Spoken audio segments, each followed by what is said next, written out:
Chris Shandell from CFFM Super Country, the voice of the Quesnel Millionaires. And we welcome TSN to Hockey Night in Quesnel. Exciting Rocky Mountain Hockey League action between the hometown Quesnel Millionaires and the visiting Prince George Spruce Kings. Tonight's game featuring young 14-year-old hockey prodigy Terry Ryan Jr. And here come the Quesnel Millionaires.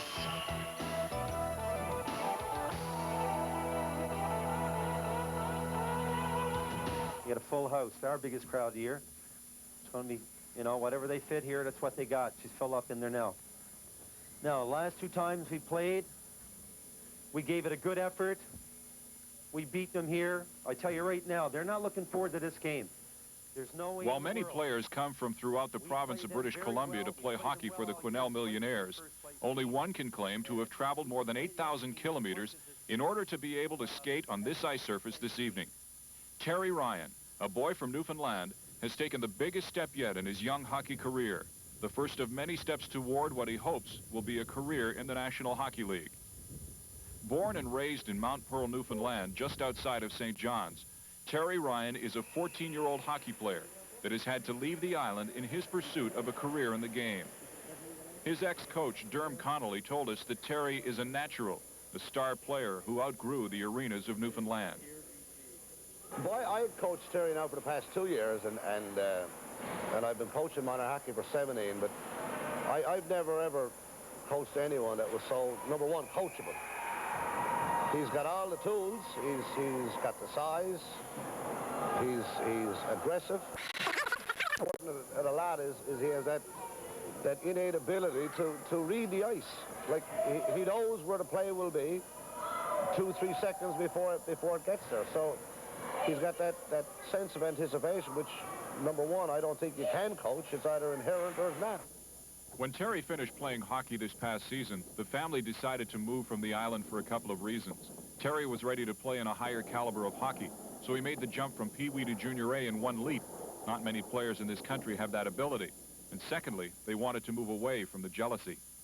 Yeah, there were times when parents would get vocal. I assume any good hockey player anywhere in Canada, it certainly wouldn't be just my son, who shows an outstanding ability, and who at that time Terry used to almost score at will in some games for sure. And you know, a couple of parents would yell at him, curse at him. I knew there was a lot of jealousy going on. Like, I mean, one time I had a coach come up, a father of a player come up after a game and challenge me to a fight. You know, that's pretty jealousy, you know. I wasn't at the game. I'm glad I wasn't, I guess. At the end of the game, I guess where he was, you know, a little bit big, but he was 13. That was sad. I found that pathetic, actually. If we'd go and play a road game or something, like, there'd be people wishing I'd break my leg. And I could foresee, judging on what I had seen, him really taking a beating and no penalties or very few being called against him because he was scoring or whatever, and I just didn't think that was right. So that did have a bearing, no question. But I guess the main thrust was that he had to get outside and experience on a consistent basis a better brand of hockey. Which brings us to Quesnel. The Ryan family moved to this small town in the interior of BC. Quesnel, where's Quesnel? I don't know where it is. I'm looking. Like, geez, pretty far up. Not totally north, but there's snow there, isn't there? Yeah, right. Terry Sr. took a year's leave of absence from his teaching career and eventually took over as head coach of the Quesnel Millionaires. Stand up in front of the net. Stand up. Okay, and the pony. There are few parents in this country who would leave everything behind in order to follow and support their son's potential hockey career. Some might argue that it's putting a lot of pressure on a young hockey player to succeed. The parents told us they see this experience as an opportunity for their son to get ahead in the game. Terry, meanwhile, began to concentrate on a whole new brand of hockey. Awfully big change. You come out of Pee Wee and there's no hitting in Newfoundland. And all of a sudden, we came to Quesnel, and the very first game we had a brawl. And I remember that was an eye-opener, and Terry was going at it. And I think then it was more or less, welcome to the league, welcome to Junior A.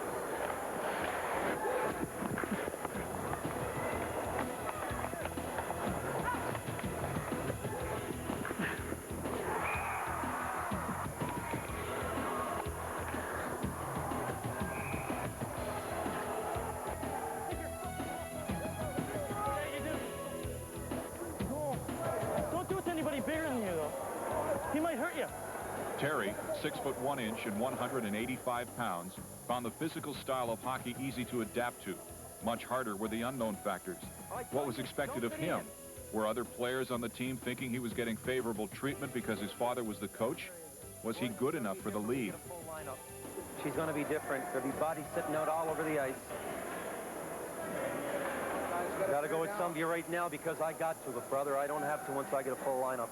You're coming out of Pee Wee. I said, Terry, if you could get 10 goals and 10 assists in a Junior A league, it would be unbelievable. Now, here was a young fellow who had 300 points last year, close to, and, you know, close to 200 goals. So I immediately, his question was, Dad, they don't expect me to be a star out here, do they? I've never put pressure on him, but from the 20th game on, he's got a goal every other game. He's got 15. He didn't score the first 8. He played 38 games. He's gotten, like I say, he had a goal and 3 assists in 8 games. Now he's got 15 and 25. So in the last 30 games, he's gotten 36 points. There's an emotional price to be paid for moving a 14-year-old boy across the country. Terry told us he missed the guys his own age back home that he used to play hockey with. He told us that it's tough when you have little in common with players who are 5, sometimes 6 years older than you are. And the island, except for a summer holiday, he'll never be able to return here until his career in hockey is at an end. But both father and son agree it's a small price to pay for a shot at a professional hockey career. Yeah, I was a little sad, yeah. But, you know, I figured I had to do it if I wanted to make a career. And this is what I enjoy, so, you know, I had to look past that. But I was a little sad, and it took a little bit of time to adjust. If you are one of the lucky, life can be awfully good, too. And sometimes the sacrifice is certainly worth it. Because if you can play and set yourself up so that when you are 30 or 35 or whatever, and you have your schooling, and you got your degree that's all been paid for through hockey, then I think, you know, not everyone is in that position to be 30 years old and or 35, and if you've managed your money well, to be set. So the rewards are very good, too. And I think the rewards are worth the sacrifice myself. I sang! God darn it! I would love to be able to sit in the stands and whenever, wherever, you know, if he could get drafted and make the NHL and see him come out on the ice, probably bring a tear to my eye. This February, both father and son's dream of making it to the NHL just got a little closer to becoming reality. He was picked 3rd overall in the underage junior draft and is slated to play Major Junior A with Tri-Cities of the Western Hockey League, one step away from the NHL.